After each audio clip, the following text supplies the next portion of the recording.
के किनारे, कालिंदी नदी के किनारे, ईसन नदी के किनारे, ज्यादातर पाल नदियों के किनारे ही बसा हुआ मिलेगा साहब। नदियों किनारे जो बीहड़ पड़े थे वहां पशु चराना आसान हो जाता था। वहां की बड़ी बंजर जमीनों को भुजाओं की ताकत से तोड़कर खेती करने योग्य बनाया। होलकर पाल वंश के बुजुर्गों ने खुद का काम करना, खेती बाड़ी करना शुरू कर दिया। होलकर पाल वंश के बुजुर्गों ने खुद का काम करना, पशुपालन करना शुरू कर दिया।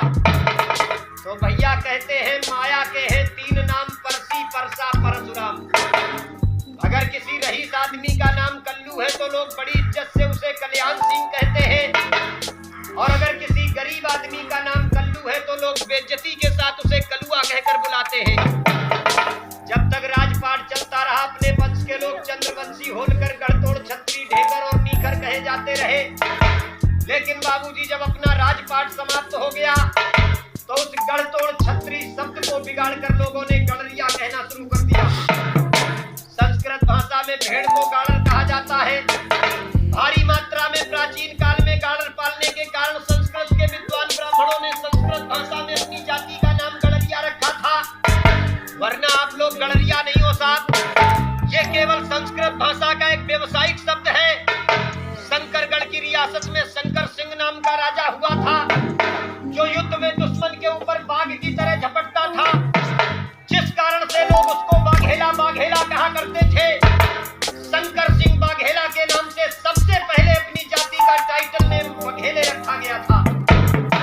भैया पशुपालन को अधिक मान्यता देने के कारण आज के आधुनिक नेता राजा रामपाल, मथुरा पाल, अरविंद पाल, श्री रामपाल, सतीश पाल, एसपी सिंह बघेल, इन नेताओं ने मीटिंगें करके पशुपालन के कारण अपनी जाति का एक टाइटल नेम पाल बनाया।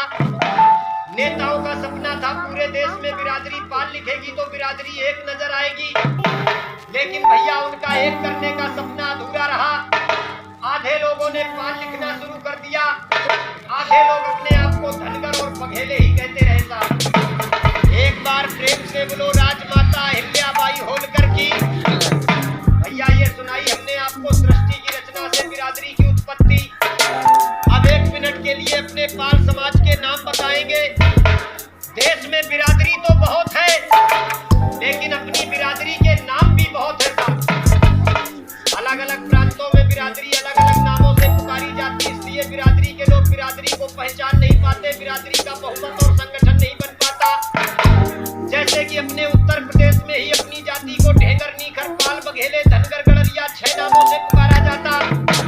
महाराष्ट्र प्रांत में अपनी जाति को हटकर और खुटेकर कहा जाता है। ये जो हटकर है वो नीखर है और जो खुटेकर है वो ढेंगर वंश के पाल है। राजस्थान में अपनी जाति को गायरी, ग्वाल और रैबारी 3 नामों से पुकारा जाता। मध्य प्रदेश में चाहे ढेंगर हो चाहे नीखर हो, सभी को बघेले ही कहा जाता है। वहां के बघेलों से धोखे से भी पाल कह दो तो उन्हें बुरा लग जाता है भैया, क्योंकि पाल वहां पर बकरा काटने वाले खटीक लोग लिखते हैं। हरियाणा, पंजाब, दिल्ली, गोवा, उत्तरांचल, छत्तीसगढ़, जम्मू कश्मीर में अपनी जाति को धनगर और नीखर कहा जाता। भैया तुम्हारे बिहार में अपनी जाति को भेड़ियार और गंगाजली कहते। बंगाल राज्य में पाल समाज को ऊनी कंकड़, हत्ती कंकड़ कहा जाता। आज भी वहाँ भारी मात्रा में भेड़ पालन होता, हाथों से ऊन बनाया जाता, इसलिए ऊनी कंकड़ और हत्ती कंकड़ कहे जाते हैं। कर्नाटक, पांडिचेरी, उड़ीसा, तमिलनाडु में अपनी जाति को कुरबा, कुरब, देवगौड़ा 3 नामों से पुकारा जाता। भैया कर्नाटक के एचडी देवगौड़ा जो भारत के प्रधानमंत्री बने थे अपने पाल समाज के ही थे साहब, लेकिन नामों की जानकारी न होने के कारण 5 साल तक बिरादरी की सरकार चलती रही। देश के पाल नहीं जान पाए कि हमारी बिरादरी की सरकार चल रही है। आज भी कुरबा, नीखर समाज के सिद्धरमैया जी कर्नाटक के मुख्यमंत्री बने हुए साहब। पश्चिमी बंगाल में पाल समाज को घोष कहते हैं। हिमाचल प्रदेश में पाल समाज को गद्दी कहते हैं।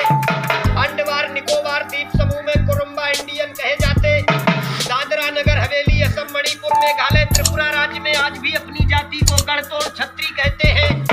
गुजरात राज्य में पाल समाज के लोगों को भरवाड़ कहा जाता है। भरवाड़ों की संख्या भरी पड़ी है गुजरात में, उनकी धूती झूम रही है साहब। लेकिन यहाँ से जो बिरादरी के लोग गुजरात जाते हैं, यही नहीं जान पाते हैं कि ये भरवाड़ लोग भी हमारी बिरादरी के हैं साहब। अलग अलग प्रांतों में अलग अलग नाम होने के कारण बिरादरी का बहुमत और संगठन नहीं बन पाता। जरूरत है 36 नामों को समाप्त करके बिरादरी का एक नाम बनाने की। इसलिए गांव-गांव अपने पाल भाइयों से हम हाथ जोड़कर प्रार्थना भी करते हैं, चाहे पाल लिखो या बघेले लिखो, जो भी लिखो सब लोग एक ही चीज लिखो। जिस दिन पूरे देश में अपनी जाति का एक ही नाम हो जाएगा। मैं घूमा हूँ पाल समाज में, मैंने देखा है कितना है देश में पाल समाज। एक नाम के सहारे पालों की वो संख्या उभर के सामने आएगी। बिना पालों से पूछे बाबूजी कोई सरकार नहीं बन पाएगी। आज भी सरकार बनाने में पाल समाज का बहुत बड़ा योगदान रहता है, लेकिन वकील साहब टुकड़ों में बटे होने के कारण कहीं कोई स्थान नहीं मिलता है। जागो पाल भाइयों, आप लोग भी इस देश के राजा हुआ करते थे। संगठित होकर राज्य में अपना हिस्सा कायम कीजिए, लेकिन पाल समाज में संगठन की बहुत बड़ी कमी है साहब। यादव, घोसी, कमरिया, डढ़ोर, दबुआ, ग्वाला कोई भी हो अपने आप को यादव नहीं कहते। ठाकुर, सेगर, भदौरिया, चौहान, तोमर, कछवाए कोई भी हो